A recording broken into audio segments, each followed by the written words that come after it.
Te despiertas con un sobresalto suave, no por un ruido fuerte, sino por un silencio distinto. No es el silencio habitual del amanecer en el Cusco de 1781, después de la gran tormenta de la rebelión, sino otro, más hondo, como si la ciudad misma contuviera el aliento. Estás acostado sobre un jergón de lana áspera, a un costado del patio, interior de la casa donde trabajas y vives desde hace años, y por un instante no recuerdas si es domingo, si debes ir a la parroquia, o si hoy toca subir al mercado con los sacos de maíz. Luego lo recuerdas. Ha pasado casi un año desde que capturaron y ejecutaron a Tupac Amaru II en la Plaza Mayor, a no tanta distancia de esta casa. La rebelión se ha apagado en las calles, pero no en las miradas, ni en la tuya. Te incorporas despacio, sientes la frescura del piso de piedra en las plantas de los pais y escuchas. No oyes el baldeo temprano de los soldados en el cuartel cercano, ni el silbido nervioso de los arrieros entrando con sus recuas. Solo un murmullo lejano de voces, muy suave, como si viniera desde las colinas. Algo en ti percibe que esta mañana es distinta, que algo, pequeño pero significativo, va a ocurrir. No será un grito ni una batalla. Lo intuyes será más bien una palabra, un gesto, quizá una decisión, tuya que cambie la forma en que ves lo que ocurrió tras la rebelión. Te levantas, cruzas el pequeño cuarto, corres la pesada manta que hace de puerta y sales al patio. El cielo aún está, gris azulado la luz apenas, marca los contornos del balcón de madera, donde se asoma a veces el corregidor español con su capa corta. Hoy, en cambio, el balcón está vacío. El único movimiento viene de la cocina. Un hilo de humo se levanta, muy recto, con la quietud del aire. Antes de seguir hacia allí, tus ojos se detienen un instante en el muro que separa la casa de la calle. Sabes que, al otro lado, las piedras de la ciudad están llenas de ecos, gritos de «Viva el Rey» y «Viva Tupac Amaru», mezclados y borrados por el tiempo. Piensas que, de alguna manera, todo lo que vino después de la rebelión se concentra en esos ecos silenciosos, esperando a ser escuchados por alguien que se atreva a mirar más allá del miedo. Y, sin saber muy bien por qué, sientes que esa persona podrías ser tú, hoy en esta mañana diferente. Antes de continuar, quiero agradecerte por estar aquí, regalándote este rato para descansar y viajar con la imaginación.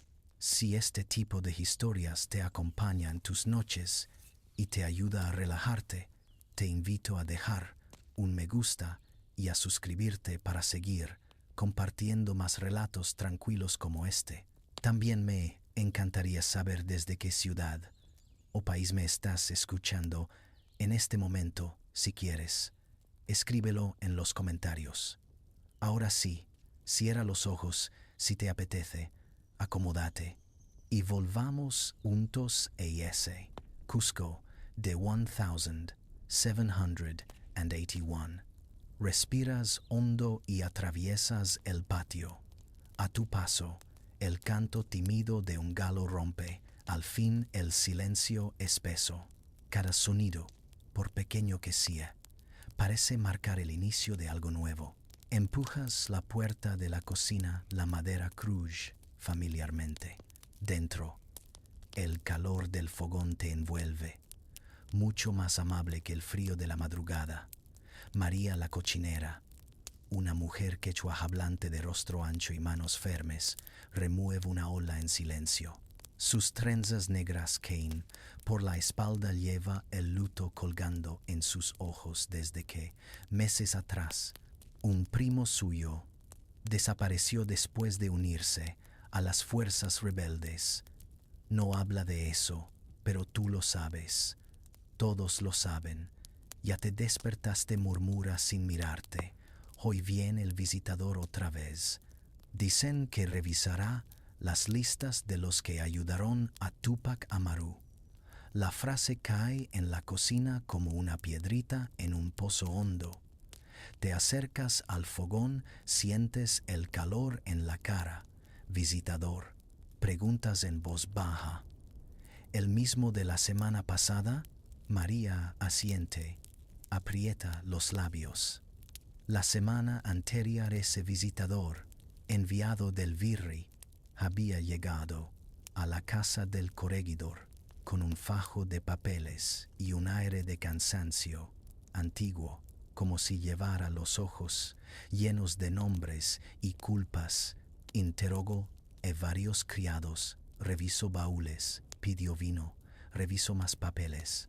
Tú, desde la sombra, lo observaste en silencio. Algo en su mirada te inquietó, no por dura, sino por cansada, como si dudara de lo que hacía. Dicen que ahora buscan no solo a los que peleaban, añade María, sino también a los que llevaron mensajes, los que dieron comida, los que abrieron puertas. Se queda calada de pronto. ¿Tú recuerdas entonces aquella noche, unos meses antes de que capturaran a Túpac Amaru? Tenías en la mano una pequeña nota doblada a un hombre que no conocías, te la dio tropiezas en la calle y te la encargó, con la urgencia que solo da el miedo, para un hermano que vive detrás de la iglesia.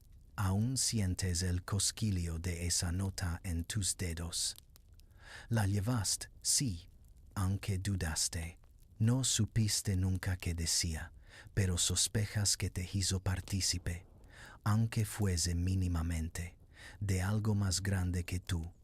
Y ahora te preguntas, ¿aparecerá tu nombre en alguna de esas listas? ¿Alguien te vio? ¿Alguien habló? El pensamiento no te provoca pánico, pero sí una inquietud latente, suave, como un nudo pequeño en la garganta que no termina de apretar. No imaginas cadenas ni gritos, imaginas miradas, preguntas, la posibilidad de tener que explicar una decisión que en su momento te pareció casi instintiva. Ayudar a alguien que pedía ayuda. María te ofrece un tazón de bebida caliente. Tus manos lo rodean agradecidas, con algo dice. Hoy mejor tener el estómago lleno. Asientes, bebes despacio. El calor baja por tu pecho y sientes como, poco a poco, tu cuerpo termina de despertar. Al mismo tiempo, sientes que dentro de ti despierta otra cosa, una curiosidad serena por entender qué ha pasado realmente después de la rebelión que ha cambiado en las personas que te rodean. ¿Qué cambia hoy que vuelve el visitador? Terminas de beber y sales de la cocina con la orden de barrer el zaguán. Tomas la escoba de ramas. Caminas hacia la entrada principal. A medida que avanzas, la casa del corregidor se muestra en sus detalles. Los muros gruesos de adobe blanqueados con cal, los marcos de piedra labrada heredados de viejos palacios incas, las vigas de madera oscura que crujen con el frío. No es una casa cualquiera, es un lugar donde se cruzan dos mundos, el de los españoles y el de los andinos. Y tú caminas precisamente por esa línea delgada, levando y trayendo recados, platos, cartas. Al abrir el portón de madera hacia el zaguán, una corriente de aire fresco entra desde la col. Te asomas un poco. Ves la cal aún medio vacía, con algunas mujeres indígenas caminando hacia el mercado, cargando mantas sobre la espalda niños medio dormidos colgando de sus aguayos. Más allá, la silueta de la catedral recortada contra el cielo que empieza a aclararse. Te parece escuchar un tambor lejano, quizás de algún destacamento militar que se reorganiza después de la rebelión. Comienzas a barrer. El raspado rítmico de la escoba sobre la piedra se mezcla con el sonido de tus propios pensamientos. Recuerdas escenas de los últimos meses, las noticias que llegaban de pueblos lejanos donde también se levantaron los rumores de castigos terribles, de pueblos arrasados, las miradas tensas entre españoles y criollos, entre criollos y mestizos, entre mestizos y indígenas. Todos parecen observarse, medir las palabras, preguntarse de qué lado estuvo cada uno. Mientras barres, aparece en el marco de la puerta interior el corregidor, don Alonso de Vilalba, ajustándose la casaca. Te mira solo un instante, como si comprobarás que haces lo que debes, y se dirige a la calle con paso rápido. No te habla, pero tú percibes su prisa. Sabes que irá a la plaza, quizá a recibir al visitador, quizá a asegurarse de que su nombre no figure a ninguna acusación de abuso de tributos, ahora que las autoridades revisan con más atención lo ocurrido. Lo sigues con la mirada hasta que desaparece calle abajo. En ese momento, sientes pasos detrás de ti. Te giras y ves a Simón, otro criado, un poco mayor que tú, con el que compartes a veces confidencias. Tiene los ojos hundidos, ojeras marcadas. Soñé con él otra vez, susurra, sin saludo, con Tupac Amaru. Te apoyas en la escoba, curioso. Otra vez preguntas, ¿qué soñaste ahora? Simón se acerca un poco más, mira hacia el patio para asegurarse de que nadie escucha, que estaba en la plaza, pero no había gente, explica, solo él, parado donde lo descuartizaron, pero entero mirándome. Me decía, lo que vendrá después es más importante que lo que ya pasó. Y luego señalaba hacia las montañas. Te quedas en silencio un segundo. No sabes si creer en sueños con mensajes, pero hay algo en esa frase que se clava en ti. Lo que vendrá después es más importante que lo que ya pasó. Piensas que tal vez tu pequeña nota entregada en secreto, las listas del visitador, las decisiones de cada uno en esta ciudad cansada, forman parte de ese después misterioso. Solo fue un sueño, dices al final, más para ti que para él. Tal vez, responde Simón, pero cada vez que despierto siento que aún no ha terminado nada, que seguimos en medio de la tormenta, aunque afuera parezca calmo.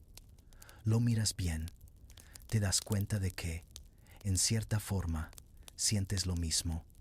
La rebelión, oficialmente, terminó, los líderes fueron castigados, pero dentro de cada persona, algo sigue en movimiento. Te preguntas en qué sentido estás tú también en medio de esa tormenta invisible. Terminas de barrer. El sol empieza a asomarse sobre los tejados. La ciudad despierta.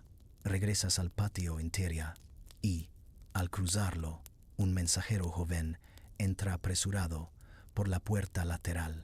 Entrega un papel doblado a María, que lo recibe con manos inquietas. Ella te ve. Duda un instante y luego se acerca a ti con el papel todavía en la mano. Dicen que tú sabes leer mejor que yo, murmura. A ver qué dice. Tomas el papel. Reconoces el sello del cabildo, pero la letra es distinta a la que usa a veces para copiar oficios. Esta es más apurada, más tensa.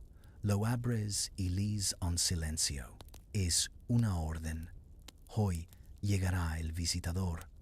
don Ignacio de la Serna, a hacer preguntas pertinentes a todos los servientes y trabajadores de la casa del corregidor, respecto a cualquier colaboración, directa o indirecta, con la rebelión de José Gabriel Condorcanqui, llamado Tupac Amaru II. Notas que tu garganta se aprieta un poco. Sigues leyendo. Hay una lista de nombres que deben presentarse primero. El tuyo no aparece ahí, pero la carta indica que, después de esos nombres, se seguirá con el resto de los criados. Le entregas la carta a María. Primero hablarán con Simón, con el mozo Pedro, con la lavandera, Juana y con el escribiente. Julián resumes. Luego con los demás. María guarda el papel en su delantal como si quemara. Dios nos ampare murmura, pero no como una gran exclamación religiosa, sino como un susurro, antiguo aprendido de generaciones. Tú te quedas en el patio, quieto por un momento. El día, que hace unos instantes parecía solo ligeramente distinto, ahora tiene un eje claro. En algún momento te llamarán para hacerte preguntas sobre lo que vieron tus ojos, sobre lo que hicieron tus manos, sobre la nota que llevaste. No te imaginarías nunca en el centro de nada importante, pero hoy, aunque sí en una sala pequeña, con un hombre cansado al otro lado de la mesa, tus palabras tendrán peso. Y junto con la posible preocupación, nace en ti otra cosa inesperada, la oportunidad de entender, de oír de boca de alguien que ha recorrido muchos pueblos, que ha sido realmente de la gente después de la rebelión, lo que pasó tras el grito y el castigo, lo que casi nadie cuenta, porque todos hablan más del incendio que del humo que queda. Con esa doble sensación en el pecho, te diriges a las labores del día mientras la casa se prepara para la llegada del visitador. Te mandan arreglar la sala donde tendrá lugar el interrogatorio. Tomas un trapo y comienzas a limpiar la larga mesa de madera que da hacia un ventanal con rejas. Alrededor, las paredes están adornadas con pinturas de santos y retratos de señores importantes. Sobre una repisa, un crucifijo observa en silencio. Tú te mueves entre las sillas, las enderezas, alineas los respaldos, sacudes el polvo. Mientras lo haces, escuchas voces en el corredor. Es Julián, el escribiente mestizo que trabaja para el corregidor. Entra en la sala con un manojo de papeles y un tintero. Te mira con un gesto breve. Deja 2 sillas aquí, indica, señalando un extremo de la mesa, una para el visitador y otra para el corregidor, si decide estar presente. Tú te sentarás allá apunta a una silla más alejada, casi pegada al muro cuando te llamen. Hablarás claro, con respeto. Ni más ni menos, y sientes en silencio. Julián deja los papeles sobre la mesa y al notar tu mirada, agrega en voz baja: no te pongas nervioso, no están buscando arrasar con todos, buscan entender, o eso dicen. ¿Y tú le crees?, preguntas con cautela. Julián se encoge de hombros y visto papeles de todo tipo responde: algunos usan lo que escribimos para castigar, otros para cambiar cosas. El virrey, dicen, quiere evitar que esto se repita. Han mandado órdenes al rey, al Consejo de Indias. No lo hacen por bondad, sino por miedo a que el imperio se agriete. Pero en ese miedo también nacen cambios. Lo escuchas con atención. Cambios. Te preguntas qué tipo de cambios pueden surgir del miedo de los de arriba. Menos tributos, tal vez, menos abusos, o quizá solo nuevas maneras de controlar. ¿Tú crees que los pueblos están mejor ahora que antes de la rebelión? ¿Te atreves a preguntar? Julián se queda pensando un instante. En algunos lugares sí responde al fin. Han reducido temporalmente los repartos forzosos de mercancías y algunos corregidores tienen más cuidado. En otros lugares no hay rencor, castigos, sospecha. Es como si el suelo se hubiera agrietado. Algunos huecos se han llenado con un poco de justicia, otros con miedo. La imagen del suelo agrietado se te queda dentro. Sientes que caminas todos los días sobre esas grietas invisibles. Te preguntas si tus propias decisiones, incluso las pequeñas, pueden llenar alguna con justicia y no con más miedo. Julián se va, dejándote solo en la sala. Terminas de arreglar las sillas. Dejas la mesa impecable. Al salir, tus pasos resuenan un poco en el pasillo y te das cuenta de que conoces esta casa de memoria. Cada tabla que cruje, cada mancha de humedad, cada rincón donde alguna vez escuchaste conversaciones que no estaban destinadas a ti. Sabes dónde guardan las llaves del archivo, dónde se reúne el corregidor con los comerciantes españoles, dónde duermen los aprendices indígenas, en un cuarto sin ventanas. Ese conocimiento silencioso te da una extraña sensación de poder discreto, no un poder de mandar, claro, pero sí de comprender lo que otros no ven. Y hoy, con el visitador presente, ese poder puede ayudarte a ordenar dentro de ti lo que ha pasado tras la rebelión. Te envían luego al mercado a buscar algunas cosas especiales: vino, pan fresco, algo de carne salada. El corregidor quiere recibir al visitador con cierta cortesía, no porque le tenga afecto, sino porque sabe que las formas importan. Agradeces ese encargo. Salir a la calle te permitirá ver con tus propios ojos cómo respira la ciudad en estos días de preguntas y listas. Caminas por las calles empedradas del Cusco. Poco a poco, la ciudad se llena de vida.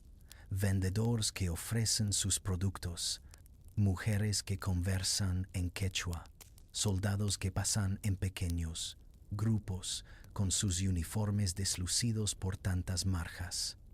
Te fijas en sus rostros. Son jóvenes, algunos casi de tu edad. Muchos son criollos, otros mestizos, pocos son peninsulares. En sus ojos ves cansancio y un intento de volver a la normalidad, esa rutina donde el peligro parece solo un rumor lejano. Al llegar al mercado, el bullicio te envuelve. Puestos de verduras, de granos, de telas hechas en los pueblos cercanos. Conoces a varios comerciantes, algunos te saludan con la complicidad de quien sabe que vienes de la casa del corregidor y que si te tratan bien quizá consigan algún trato favorable. Te acercas al puesto de don Eusebio, un criollo grueso, de barba canosa, que vende vino y aguardiente. Él te mira con curiosidad. «Vienes de la casa grande, ¿no?», pregunta. «¿Es verdad que hoy llega de nuevo el visitador?». Asientes. A revisar las listas dices. A hacer preguntas. Don Eusebio resopla.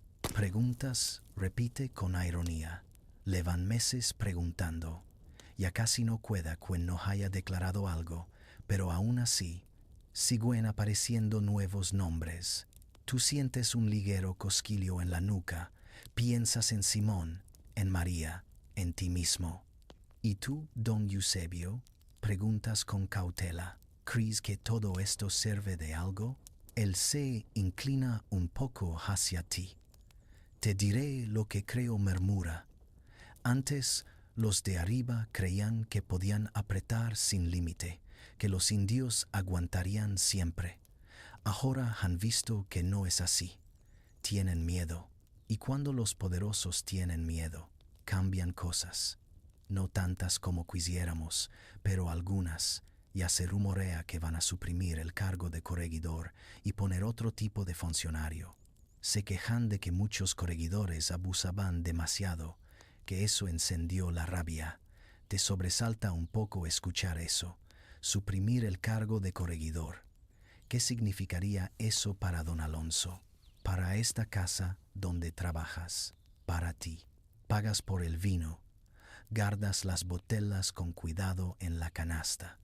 Mientras te alejas del puesto, la frase van a suprimir el cargo de corregidor se repite en tu mente.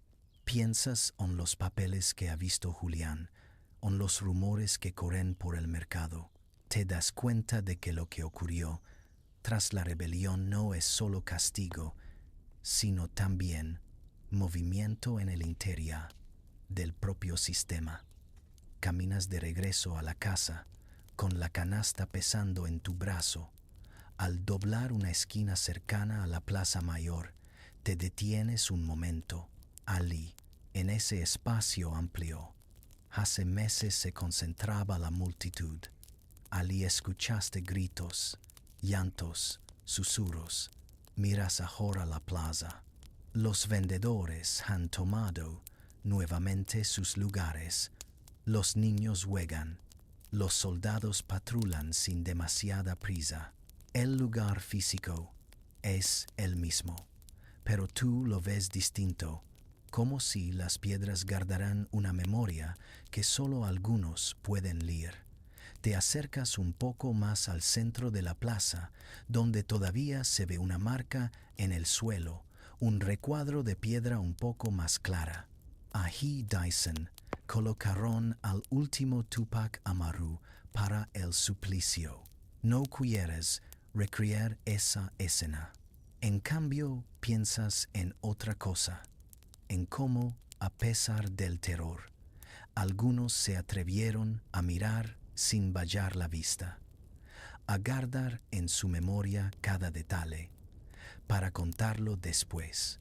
Te preguntas si tú también estás llamado a recordar, es ser una especie de testigo silencioso de lo que vino después. Un vendedor ambulante pasa a tu lado, ofreciendo dulces. Te ofrece uno, tú niegas con la cabeza, pero le sonríes. Hay algo reconfortante en la normalidad, que regresa poco a poco, aunque debajo de ella se muevan corrientes profundas. Regresas finalmente a la casa, dejas la canasta en la cocina, ayudas a María a guardar todo. El sol ya está alto. De pronto, escuchas el ruido de cascos en la calle. Un pequeño grupo de jinetes se detiene junto a la puerta. El corazón te da un pequeño brinco. Sabes que es él. El portón se abre. Entra el visitador, don Ignacio de la Serna, acompañado de 2 soldados y de un ayudante joven que lleva más papeles. Lo ves por primera vez tan de cerca y con tanta luz. Es un hombre de unos 40 años, delgado, rostro alargado, cabello recogido en una cola discreta. Sus ojos, oscuros, se ven efectivamente cansados, como los de alguien que ha pasado meses escuchando historias difíciles sin terminar de digerirlas. El corregidor don Alonso lo recibe en el zaguán, inclinando ligeramente la cabeza. Intercambian cortesías formales y luego se dirigen a la sala que preparaste. Tú te mantienes a cierta distancia, pero tu puesto te permite ver y oír algunas cosas. Ves cómo el visitador saca un cuaderno grueso, lo coloca sobre la mesa y lo abre. Las páginas están llenas de apuntes, nombres, lugares. Poco después, comienzan los interrogatorios. la mano primero a Simón. Lo ves caminar hacia la sala con paso lento. Te mira un instante al pasar. Tú intentas enviarle con la mirada una calma que quizá no sientes del todo. La puerta se cierra. El tiempo se alarga. Mientras esperas tu turno, te mandan llevar agua a los soldados que esperan en el patio. Les serves en tazones de barro. Uno de ellos te da las gracias en un castellano arrastrado, con acento de algún lugar lejano de la península. Otro te observa con curiosidad. ¿Tú estabas aquí durante la rebelión? Pregunta. ¿Asientes? Sí, señor. Debió de ser duro, comenta, pero no profundiza. Tal vez también él esté cansado de historias duras. Aprovechas un momento en el que nadie te mira para asomarte por la rendija de la puerta entreabierta de la sala. Ves a Simón sentado en la silla junto al muro. Está erguido, las manos sobre las rodillas. El visitador le hace preguntas en un tono que no parece ni amenazante, ni amable, más bien profesional, distante.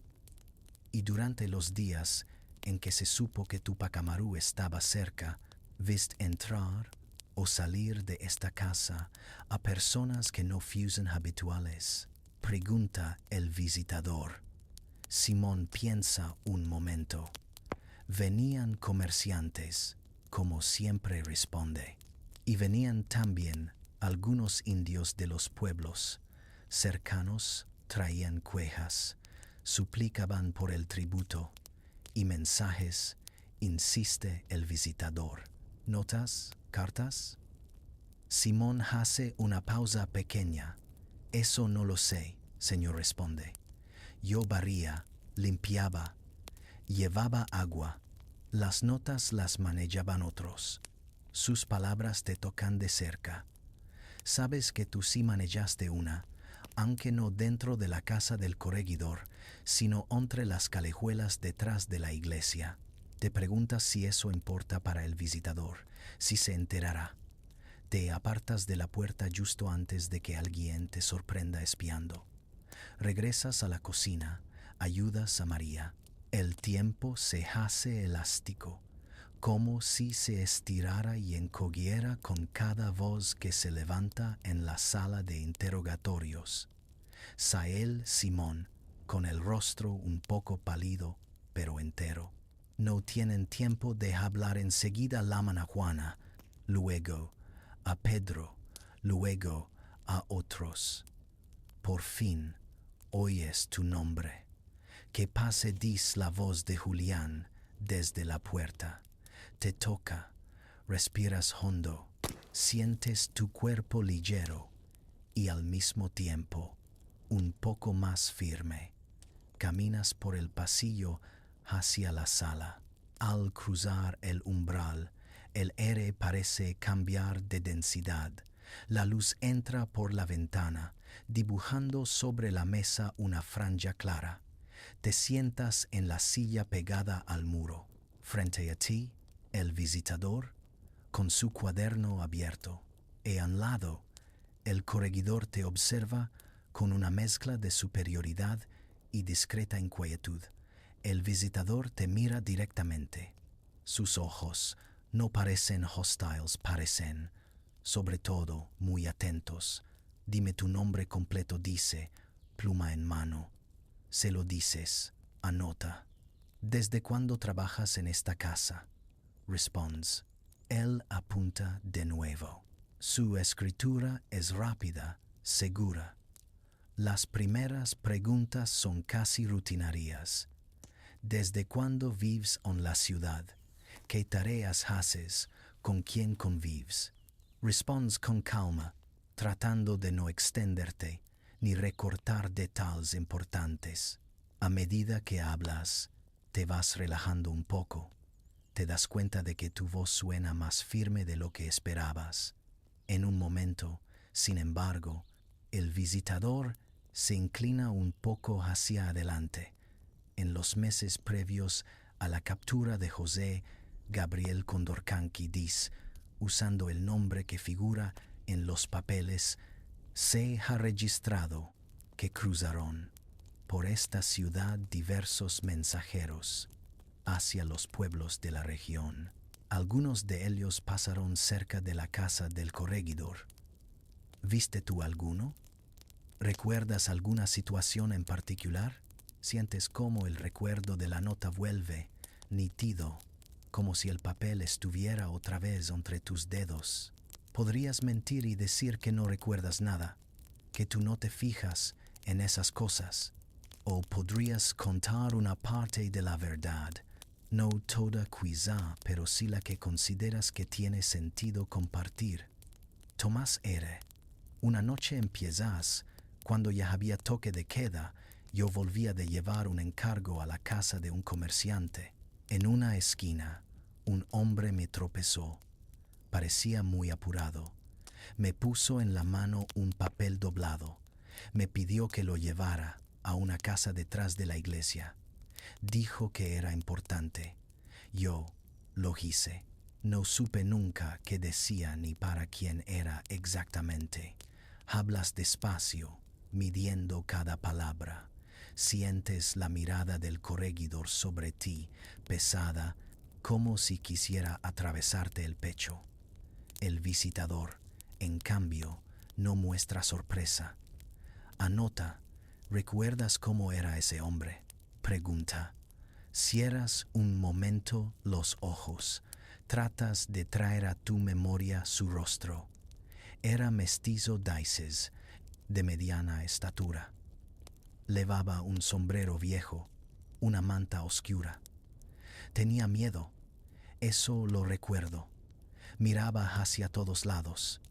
Y la casa a la que fuiste, la describes. Una puerta baja, una cruz pequeña colgada, el olor a leña. Un niño que abrió apenas un resquicio. El visitador escucha, escribe. Luego te mira de nuevo con esa atención intensa. ¿Por qué hiciste lo que te pedía? Pregunta. Podrías haber tirado el papel, seguir de largo. Tu respuesta tarda un poco en salir, no porque no la sepas, sino porque no estás acostumbrado a poner en palabras lo que sientes. Porque estaba asustado y necesitaba ayuda, respondes al fin. Y porque muchas veces he visto gente pidiendo ayuda y nadie escucha. Esa noche pensé que, al menos, yo podía llevar un papel. Dices eso y sientes una pequeña paz al reconocer tu propia motivación. No te viste a ti mismo como un rebelde ni como un héroe, solo como alguien que, por un instante, fue puente entre dos personas. El visitador se queda calado unos segundos. Baja la vista a sus papeles, escribe algo, luego levanta la mirada de nuevo. No eres el único que hizo de mensajero sin saberlo del todo, comenta, con una voz que casi suena comprensiva. Muchos han cumplido pequeños encargos en estos meses. El hilo de la rebelión se tejió con manos grandes y con manos pequeñas.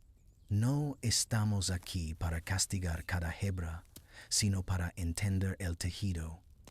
La metáfora del tejido te sorprende. No esperabas escuchar algo así de un representante del virrey. El corregidor se remueve un poco en su silla, parece no compartir del todo esa postura. Lo que sí necesito saber, continúa el visitador, es si, después de la ejecución de José Gabriel, has vuelto a ver a personas moviéndose en secreto, levando papeles, hablando de levantarse de nuevo. Piensas, te preguntas qué tanto decir. Recuerdas conversaciones en susurros, en la cocina, palabras sueltas en quechua que mencionan injusticias, sueños como los de Simón. Pero no has visto una organización clara, un nuevo plan. Lo sientes más como un fuego bajo la ceniza, difícil de apagar, pero sin forma precisa todavía. He oído a la gente quejarse, recuerda respondes, pero no he visto a nadie moviéndose como antes. Hay más miedo ahora y más cansancio. El visitador asiente, como si esa respuesta confirmara algo que ya sosquejaba. Eso concuerda con lo que hemos visto en otros pueblos, dice. Más para sí que para ti. El miedo pesa, pero la memoria también. Escribe otra nota. Luego te mira con una curiosidad diferente, menos oficial. Dime, pregunta, tú que has vivido aquí, en la casa del corregidor, y que también conoces a la gente de los barrios indígenas, ¿qué dirías que ha cambiado más después de la rebelión? La pregunta te toma por sorpresa. No parece una pregunta de formulario. Parece una invitación a pensar. Sientes que, de alguna forma, aquí se abre un espacio donde tu perspectiva puede aportar algo que nadie ha registrado en los papeles. Te tomas tu tiempo, miras por la ventana, ves un pedazo de cielo y la punta de un tejado. Piensas en los meses recientes. Antes en Pisas, los de arriba estaban seguros de todo. Caminaban por la ciudad sin mirar mucho a los lados. Ahora miran más, como si quisieran adivinar qué piensa cada uno. Tienen cuidado, no tanto por cariño, sino por miedo, como dijo un comerciante hoy en el mercado. Recuerdas las palabras de don Eusebio, las haces tuyas, y los de abajo sigues. Antes, muchos pensaban que no se podía hacer nada, que solo tocaba aguantar. Ahora saben que sí se puede gritar, aunque el precio haya sido muy alto. Están más calados ahora, pero no es el mismo silencio de antes. Es un silencio que guarda cosas, que no olvida. Mientras hablas, te das cuenta de que estás poniendo en voz alta algo que sentías de forma difusa. Eres tú mismo quien se sorprende de tus palabras, como si salieran de un lugar más profundo del que sueles tocar en tu día a día. El visitador te escucha sin interrumpir. Sus ojos ya no parecen tan lejanos, ves en ellos un brillo de interés genuino, un silencio que guarda cosas, repite. Eso es importante. Anota algo más, despacio, como si cuidara cada letra. El corregidor, en cambio, se muestra un poco incómodo. Con el debido respeto, señor visitador, interviene.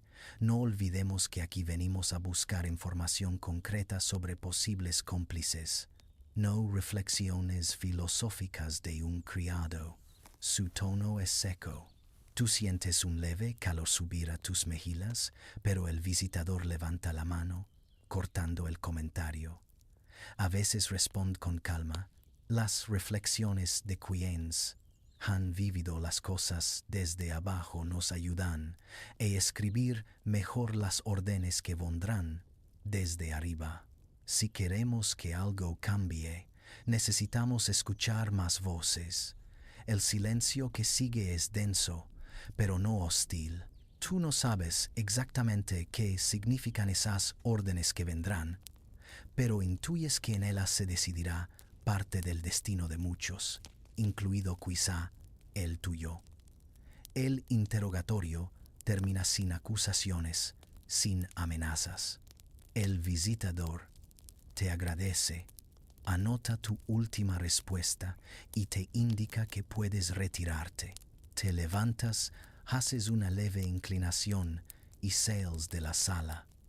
Cuando cierras la puerta detrás de ti, sientes algo extraño, no alivio total, no angustia, sino una especie de ligereza pensativa, como si, al contar aquella noche de la nota, y al hablar del silencio que guarda cosas, hubieras colocado una pieza clave en el rompecabezas interno que vienes armando desde que comenzó la rebelión. Vuelves al patio. El sol está ya alto. María te mira desde la cocina, buscando en tu rostro alguna señal. Te acercas. No pasó nada malo, dices. Solo preguntas. Quieren saber cómo se siente la gente. ¿Qué cambió? Do María asiente, aunque en sus ojos sigue habiendo reserva. ¿Y tú qué les dijiste? Pregunta. Te sientas en un banquito cerca del fogón mientras ella remueve otra ola. Le cuentas, con tus propias palabras, una versión de lo que dijiste. La noche de la nota, el miedo del hombre que te la dio, la sensación de que los de arriba ahora miran más, el silencio nuevo de la gente. María escucha sin interrumpir. Al final, se queda calada un largo rato. Mi abuela decía, comenta por fin, que a veces la tierra tiembla poquito antes de un gran temblor. La gente se acostumbra a esos pequeños movimientos y casi ya no lo siente, pero debajo las piedras se están acomodando. Tal vez lo que vivimos ahora sí así, un acomodarse lento. Piensas en eso, en temblores pequeños, casi imperceptibles, que preparan otros cambios. ¿Te acuerdas del sueño de Simón, con Tupac Amaru diciendo que lo que vendrá después es más importante que lo que ya pasó? Sientes que de algún modo todo encaja en una misma imagen: piedras, grietas, movimientos, silencios cargados. Durante el resto del día, la casa sigue con los interrogatorios a otros trabajadores, a algunos comerciantes que vienen, al propio corregidor. Tú vas y vienes, llevas agua, recoges platos, observas desde los márgenes.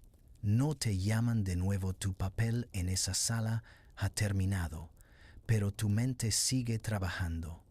En un momento de la tarde, mientras llevas un jarro de agua al patio, el visitador aparece solo, sin escolta, y se sienta en un banco de piedra a la sombra.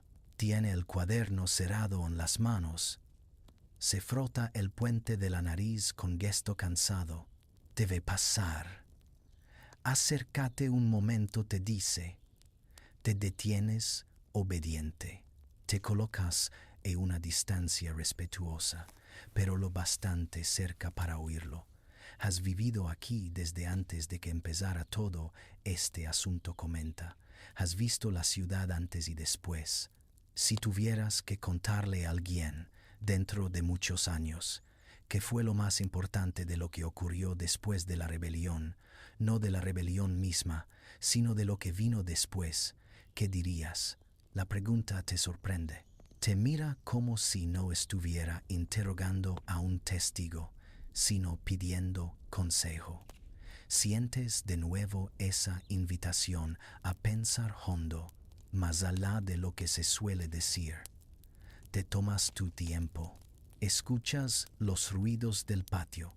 Un gallo que canta tarde, un niño que ríe al fondo, el viento que roza las tejas. Diría, empiezas que lo más importante no fue solo el castigo, ni las nuevas órdenes del rey, ni los papeles que usted describe. Diría que lo más importante fue que mucha gente se dio cuenta de que no está sola, que hay otros que sienten lo mismo, que su rabia no es solo suya. Buscas ejemplos concretos en tu memoria, cosas que hayas visto con tus propios ojos. Antes prosigue. Yo veía a los indios venir a la casa del corregidor y suplicar que bajaran un tributo, y cada uno venía por su lado. Se iban tristes, convencidos de que nada cambiaría. Después de la rebelión, he visto a hombres y mujeres de distintos pueblos hablar entre ellos en el mercado, compartir historias, recordar a los que murieron. He visto a un criollo que antes solo pensaba en sus negocios, decidir no cobrar intereses, y una viuda indígena, porque ya han sufrido bastante. Eso no lo hacían antes, no muchos, por lo menos. ¿Recuerdas, por ejemplo, a don Eusebio hace unas semanas, perdonando parte de una deuda a la madre de un rebelde ejecutado. Lo viste, lo escuchaste decir que no quería sentirse cómplice de tanto dolor. Esa escena concreta se te quedó grabada. Diría añades que, aunque hay más miedo, también hay más ojos abiertos, que algunos de los que siempre mandaron ahora dudan un poco, y que algunos de los que siempre obedecieron ahora se miran entre ellos con otra fuerza. Mientras hablas, sientes que se forma en tu interior una comprensión nueva. Te das cuenta de que lo que más ha cambiado quizá no son solo las leyes o los cargos, sino las relaciones invisibles entre personas, los hilos que las unen. El visitador te escucha con atención. Cuando terminas, asiente lentamente.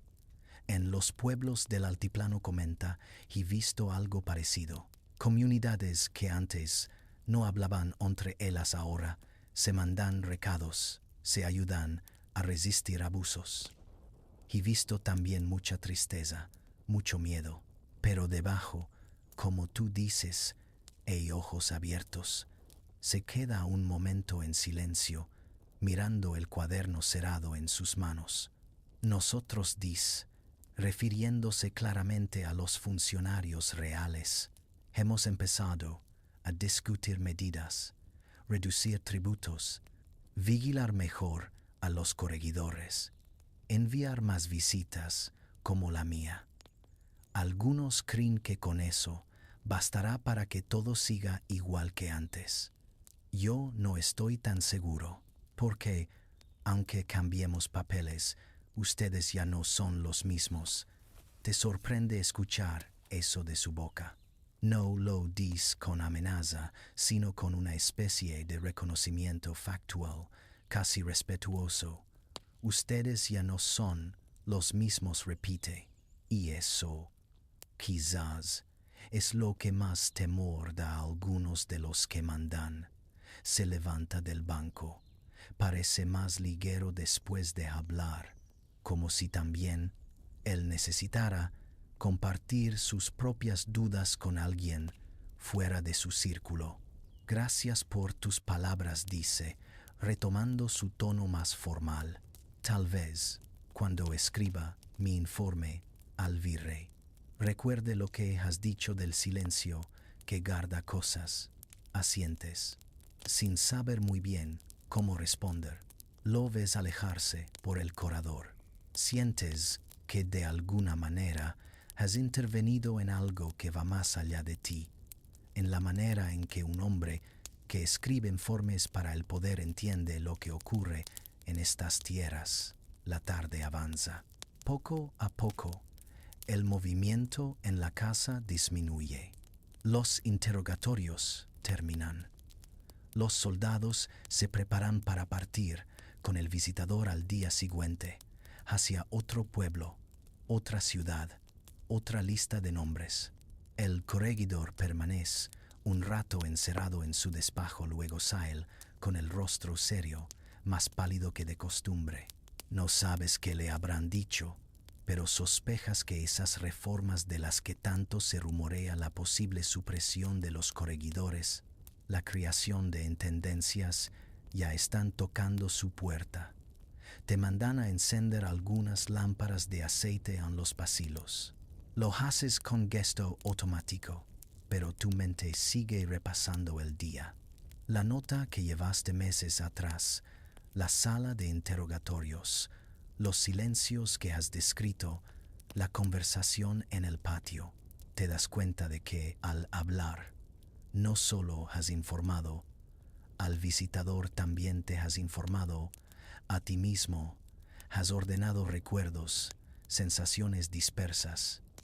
Al caer la noche, te tocan tareas más tranquilas. Ayudas a recoger la mesa después de la cena de los señores.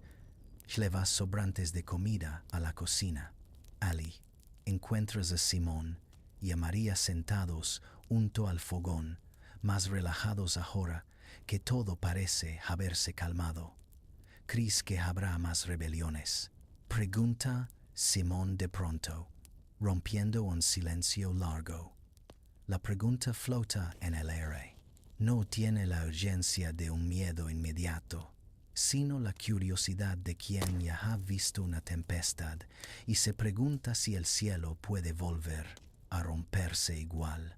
Piensas un momento antes de responder.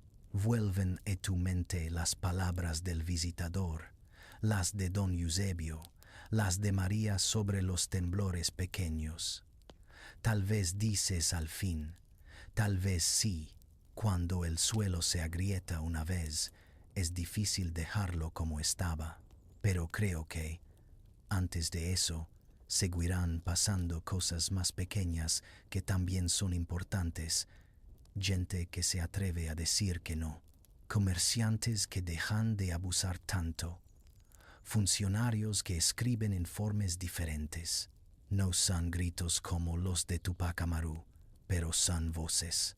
¿Recuerdas un ejemplo muy concreto? Hace pocas semanas, un grupo de indígenas del pueblo cercano vino en conjunto a reclamar por un exceso de tributo. No entraron de uno en uno, como antes, sino en grupo, y para tu sorpresa, el corregidor redujo el cobro. Fue un gesto mínimo pero real. Hoy vi a un grupo de indios venir juntos a reclamar añades, y el corregidor cedió un poco. Eso no lo hubiera hecho hace unos años. Quizá ese sí el tipo de cosas que seguirán ocurriendo. María siente, pensativa. Las cosas grandes comienzan con cosas pequeñas, murmura. Mi abuela decía que antes de que caiga un árbol grande, se escuchan crujidos por dentro, casi imperceptibles. Simón mira el fuego. En mi sueño dice, cuando Tupac Amaru hablaba de lo que vendrá después, no sonaba enollado, sonaba como cansado, pero seguro, como si supiera que lo que sembró no se pierde. Te quedas en silencio un rato, saboreando esa idea. Lo que se siembra no se pierde. Miras el fuego y piensas en las semillas invisibles que se han plantado en tanta gente en estos meses. La idea de que pueden unirse, de que su dolor es compartido, de que los que mandan pueden temblar. La noche sigue avanzando. Poco a poco, las voces se apagan en la casa. Los soldados se recogen en un cuarto contiguo. El visitador se encierra a escribir seguramente un tramo más de su informe. Imaginas su pluma corriendo sobre el papel. En la ciudad del Cusco, después de la rebelión, se observa un silencio distinto, cargado de memoria. Los indios parecen más cotos, pero también más conscientes de su fuerza colectiva. Algunos criollos moderan sus abusos por temor a nuevos levantamientos. Los funcionarios locales se sienten observados. El tejido social está tenso, pero no roto. Te gusta imaginar esas líneas, aunque no sepas con certeza si son así. Lo que sí sabes es que, de ahora en adelante, cuando pienses en lo que ocurrió tras la rebelión de Tupac Amaru, no imaginarás solo castigos y decretos, sino también pequeños gestos cotidianos, conversaciones en patios como este, decisiones tuyas y de otros que parecen minúsculas y sin embargo inclinan algo en una dirección u otra. Antes de irte a dormir, decides subir un momento al tejo de la casa. No siempre puedes hacerlo hoy, sin embargo.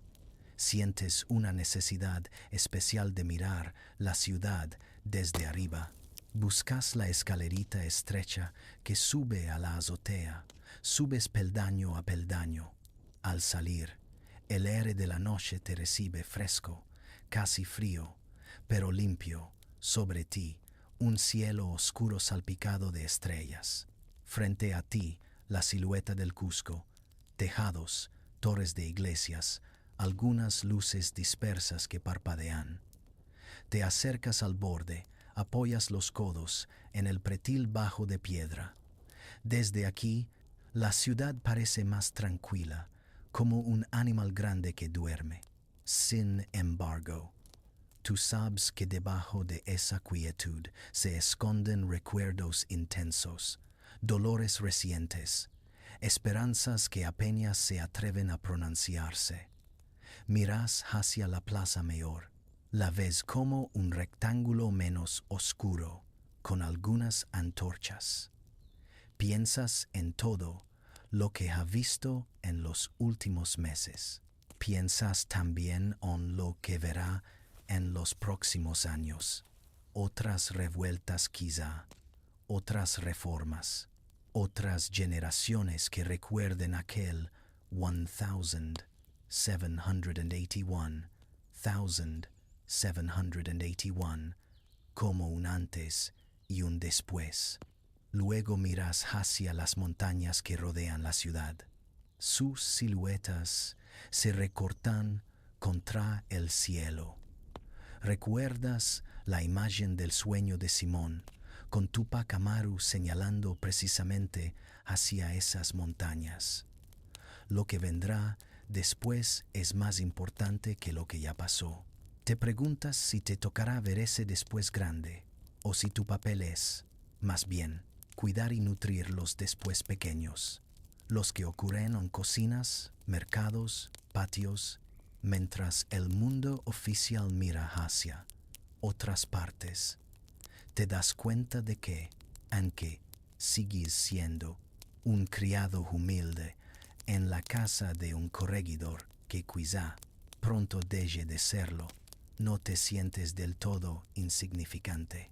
Has visto cosas, has entendido otras, has hablado hoy con alguien que toma decisiones, has comprobado en carne propia que incluso un gesto aparentemente trivial, llevar una nota, contar un recuerdo, responder con honestidad a una pregunta, puede formar parte de algo más amplio, de ese tejido del que hablaba el visitador.